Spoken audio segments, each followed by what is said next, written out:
오늘 우리에게 주시는 하나님 말씀은 사무엘하 17장입니다. 사무엘하 17장 1절로 14절까지 말씀인데요. 한 절씩 교독하시고 마지막 절 합독하시겠습니다. 아히도벨이 또 압살롬에게 이르되 이제 내가 사람 12,000명을 택하게 하소서. 오늘 밤에 내가 일어나서 다윗의 뒤를 추적하여 그가 고나고 힘이 빠졌을 때 기습하여 그를 무섭게 하면 그와 함께 있는 모든 백성이 도망하리니 내가 다윗 왕만 쳐 죽이고 모든 백성이 당신께 돌아오게 하리니 모든 사람이 돌아오기는 왕이 찾는 이 사람에게 달렸음이라.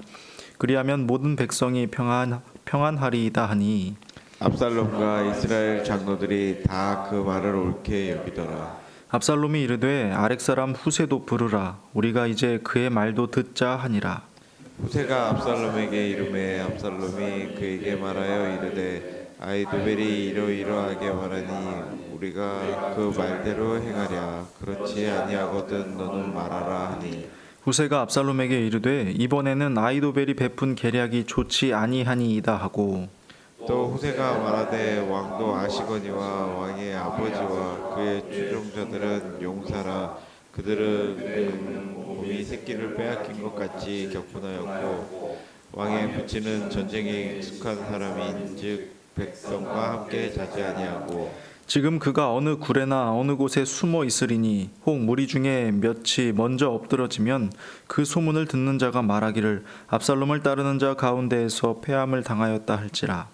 비록 그가 사자 같은 마음을 가진 용사의 아들일지라도 낙심하리니 이는 이스라엘 무리가 왕의 아버지는 영웅이요 그의 추종자들도 용사인 줄 알미니이다. 나는 이렇게 계략을 세웠나이다. 온 이스라엘을 단부터 브엘세벳까지 바닷가에 많은 모래같이 당신께로 모으고 친히 전장에 나가시고 우리가 그 만날 만한 곳에서 그를 기습하기를 이슬이 땅에 내림같이 우리가 그의 위에 덮여 그와 그 함께 있는 모든 사람을 하나도 남겨두지 아니할 것이요 또 만일 그가 어느 성에 들었으면 온 이스라엘이 밧줄을 가져다가 그 성을 강으로 끌어들여서 그곳에 작은 돌 하나도 보이지 아니하게 할 것이니이다 하매 압살롬과 온 이스라엘 사람들이 이르되 아렉 사람 후사의 계략은 아히도벨의 계략보다 낫다 하니 이는 여호와께서 압살롬에게 화를 내리려 하사 아히도벨의 좋은 계략을 물리치라고 명령하셨습니다. 아멘. 계획과 성취는 다른 이야기라는 것 잘 알고 계시죠? 내가 어떠한 일을 계획하는 것과 그 일이 진행되는 건 전혀 다른 문제입니다. 계획이 꼭 성취로 이어지는 것도 아니고 반대로 어떤 성취가 완벽한 계획에 의해서 되는 것도 아니라는 거죠. 간단하게 말해서 내가 계획한 대로 이루어지지는 않는다는 겁니다. 요즘 우리 청년들의 고민을 들어보면 진로가 큰 비중을 차지합니다.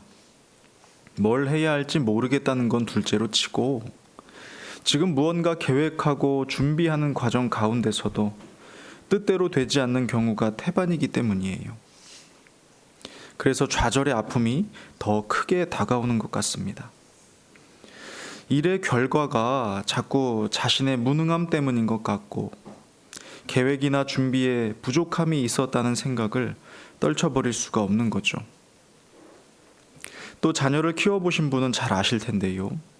자녀가 태어날 때 우리는 어떤 생각과 계획을 가지고 있었습니까? 나는 이러이러한 부모가 되겠다 내지는 우리 아이는 이렇게 저렇게 해서 잘 키워야지 하지 않았을까요? 그런데 실전에 돌입해보면 당시의 생각과 계획대로 잘 이루어지던가요? 늘 미안함과 아쉬움이 크죠. 계획과 그 일이 진행되는 건 다른 이야기인 겁니다. 이뿐만 아니라 사업도 그렇습니다. 건강 이슈도 그렇고 관계도 그렇죠. 삶의 대부분에서 계획하는 것과 진행되는 건 전혀 다른 문제라는 겁니다. 왜 그럴까요? 변수가 너무 많기 때문이에요. 그런데 이 변수들을 내가 미리 알 수 없을 뿐만 아니라 안다고 해도 대부분 컨트롤할 수 없는 영역이라는 겁니다. 심지어는 내가 스스로 해낼 수 있었던 삶의 작은 영역조차도 나이가 들어감에 따라 힘에 부치기 시작하죠. 아무리 생각해도 우리는 참 연약하고 부족하고 보잘것없다는 생각이 듭니다. 이와 같은 일은 오늘 본문에 등장한 아이도벨을 통해서도 확실히 볼 수가 있지요. 최고의 지혜를 가진 자의 완벽한 계획이 얼마나 황당하게 꼬이는지, 가장 중요한 순간이 어떻게 망쳐지는지를 말입니다. 다윗의 참모였던 아이도벨은 매우 지혜로운 자로 알려져 있습니다. 그의 조언은 하나님의 계시와도 같다고 여겨질 정도였으니까요. 그런데 그런 그가 그의 지혜로 시국을 예측하여서 압살롬의 편에 섭니다. 그의 눈에는 다윗이 분명히 패할 것으로 보였기 때문이죠. 그런데 아니나 다를까? 민심은 이미 압살롬에게로 향했고 기세를 몰아 어렵지 않게 왕좌를 탈취했습니다. 더욱이 다윗의 후궁을 이용해서 왕권을 더욱 확고히 했죠. 아이도벨이 예상한 대로입니다.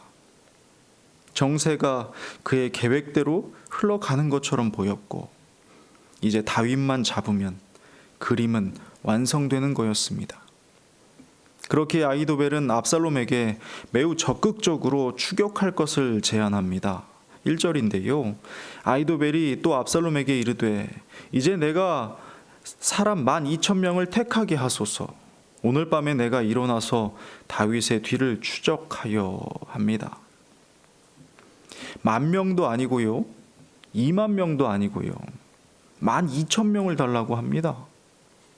그에게는 분명한 계획과 이유가 있었던 거예요. 뿐만 아니라 오늘 밤 당장 추격을 하겠다 합니다.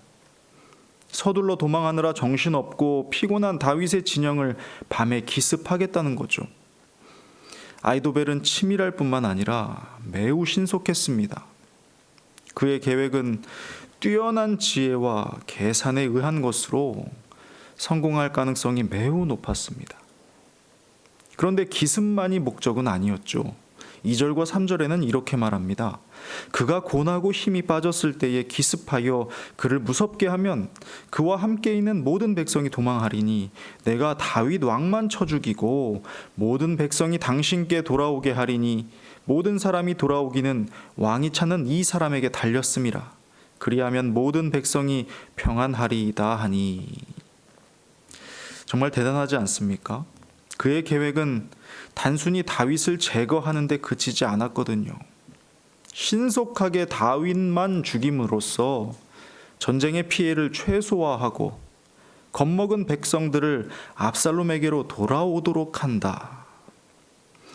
이것은 정치적으로나 군사적 전략으로 볼 때 대단히 훌륭하고 효과적인 방법입니다. 무엇보다 그의 계획은 실행만 되었다면 무조건 원하던 승리를 얻게 해줬을 겁니다. 4절에는 듣고 있던 압살롬과 장로들이 아주 적극적으로 찬성하는 모습을 보여주지요. 하지만 이토록 지혜로운 계획이 하나님의 뜻에도 부합하는가를 생각해 보면 이야기는 또 달라집니다. 때때로 인간의 지혜와 논리가 매우 설득력 있어 보일 때가 있습니다. 그러나 우리는 깊이 생각해 볼 필요가 있지요. 오늘 본문을 통해 중요한 교훈 한 가지를 배울 수 있거든요. 아무리 지혜롭고 치밀하고 논리적인 계획이라 해도 그것이 하나님의 뜻과 맞지 않을 때는 성공할 수 없다는 것입니다. 참 이상한 일이 벌어지거든요. 아이도벨의 계획을 듣고 박수를 쳤던 압살롬이 갑자기 후세를 부르는 거죠. 그의 말도 들어보겠다는 겁니다. 최고 전문가의 이야기를 듣고 나서 다시 비전문가의 말을 들어보겠다는 거예요. 보통은 이와 반대가 되어야 하지 않습니까? 뭔가 뒤바뀐 거예요. 그런데 이 희한한 일이 일어나고 있습니다. 더군다나 후세의 계획을 들어보면요, 기가 찹니다. 11절 12절인데요. 나는 이렇게 계획을 세웠나이다.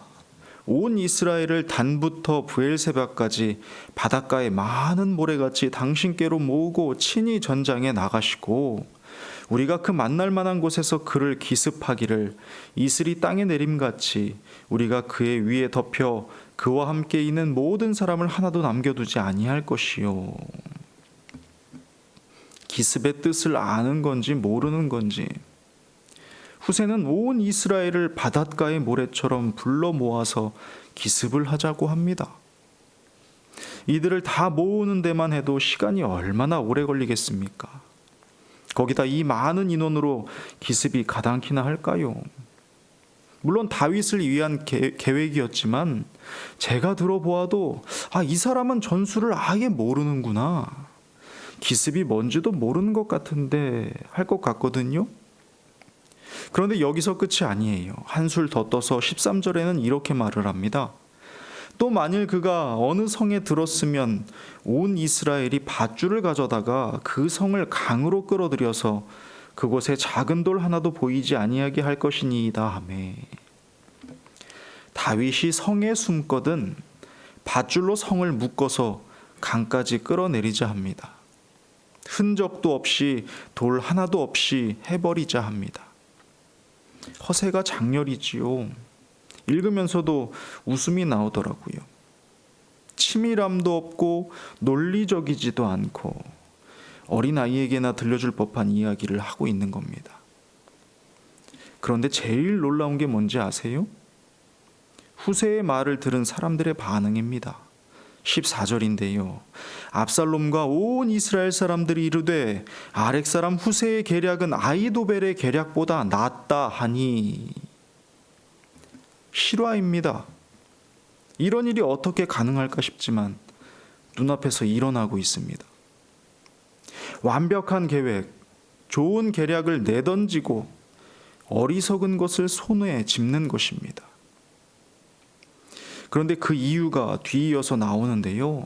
기록되기는 이는 여호와께서 압살롬에게 화를 내리려 하사 아히도벨의 좋은 계략을 물리치라고 명령하셨음이더라 합니다. 하나님께서 개입하셨기 때문이라고 합니다. 압살롬에게 화를 내리시기 위해 하나님께서 아히도벨의 좋은 계략을 물리치라 명하셨다 합니다. 아히도벨의 지혜로운 계획이 무산된 이유는 아히도벨 자신 때문이라기보다 압살롬이라는 변수 때문이었던 거예요. 증오와 복수심에 불탔던 그가 화를 자청했기 때문에 오랜 시간 그 죄를 품고도 여전히 손에서 칼을 놓지 않았었기에 그 죄가 스스로를 삼키는 때가 왔던 겁니다. 우리는 오늘 분명히 보게 됩니다. 아무리 뛰어난 지혜와 훌륭한 계획을 가졌더라도 성취되는 것은 오직 하나님의 뜻임을 말입니다. 아무리 뛰어난 것일지라도 그것이 하나님의 뜻과 일치하지 않는다면 무의미할 뿐이라는 것을 말입니다. 여러분, 다윗의 기도를 기억하십니까? 아히도벨의 모략을 어리석게 하옵소서. 압살롬의 패망은 단순히 하나님께서 다윗의 기도를 들어주셨기 때문이 아닙니다. 다윗의 이 기도가 하나님의 계획과 일치한 기도였기 때문입니다. 그러니 오늘 우리가 기도할 것은 무엇이겠습니까? 먼저 하나님의 선하심을 신뢰한다는 고백입니다. 그리고 그 선하신 뜻이 반드시 성취된다는 선포입니다. 나아가서 내가 하나님 아버지의 마음을 알게 되는 것, 하나님 아버지의 마음과 하나 되는 것을 간구하는 일입니다. 그리할 때 우리 주님께서 친히 말씀하신 것처럼 우리가 구하는 모든 것이 선하고 아름답게 성취되는 기쁨을 누릴 수 있게 될 것입니다. 기도하겠습니다. 하나님 아버지, 오늘도 우리의 지혜를 의지하지 말라 명하시니 감사합니다. 세상이 보기 좋게 보여주는 모든 것들을 따라 쫓지 말라 말씀하십니다. 지혜롭고 아름다워 보이는 것일지라도 오직 성취되는 것은 하나님의 뜻이니 너는 내 마음을 알고 내 마음과 하나됨을 간구하라 말씀하시니 감사합니다. 우리가 오늘 구할 것이 무엇인지 분명히 알게 되었사오니 그것을 선포하며 간구하는 인생 될 수 있도록 도와주옵소서. 환경과 상황을 뛰어넘어서 하나님 아버지의 마음, 하나님의 시선을 내가 갖게 되는 그 아름다운 일을 빌고 간구하는 우리 모두가 될 수 있도록 역사하여 주시옵소서. 감사드리며 예수님의 이름으로 기도드립니다. 아멘.